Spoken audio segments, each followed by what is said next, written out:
You really have to pay homeowners insurance before you even get the keys to your home.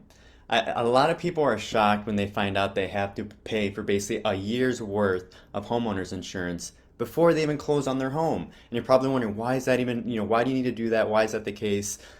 The reason why you need to get homeowners insurance before you actually buy your property is because the lender is just not going to, they're not going to give you the loan. They're not going to insure the home to somebody without them paying for homeowners insurance. I mean, think about it. If they're going to give someone thousands of dollars of thousands of dollars worth of money for a home, and you don't have homeowners insurance for it yet, are they going to want to give you the loan for it? No, they're going to want to make sure you're protected and they're protected too because the home is sort of an investment for them.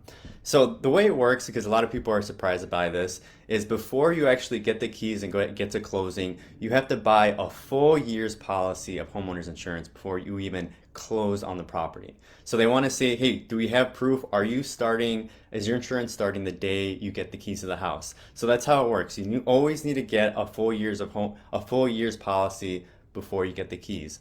Now, you've probably heard this term before called PITI. Now, that's your monthly payment. You've probably heard it before. The P stands for principal and the I stands for interest. So that's your principal payment for the loan and the interest on the loan. And then the TI is what the taxes are. Taxes, property taxes, everybody pretty much pays that. And then you have the insurance. So you have the PITI, you have principal, interest, taxes, and insurance.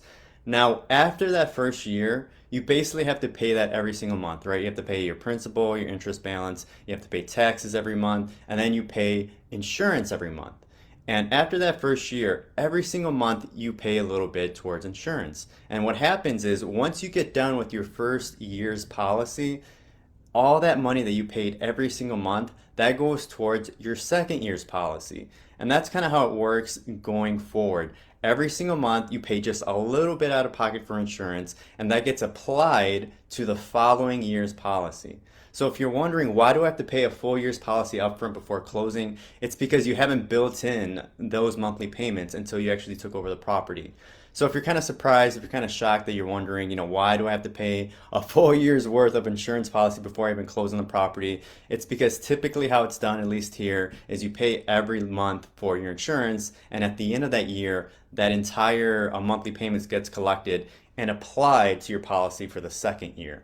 So hopefully that clears up. I know a lot of people get shocked when they find out they have to pay for a full year. Yes, whenever you buy a property, a building, whatever it is, you need to shop around. You need to get a full year's policy. You need to pay it, and you need to have proof of payment before closing. So make sure to factor that in your closing costs before you close on your property, and know that's something that you have to do when you're under contract. So if you have any questions on that, let me know. Otherwise, hopefully this was a good, helpful tip, and we'll talk to you next week. Hopefully you have a great week.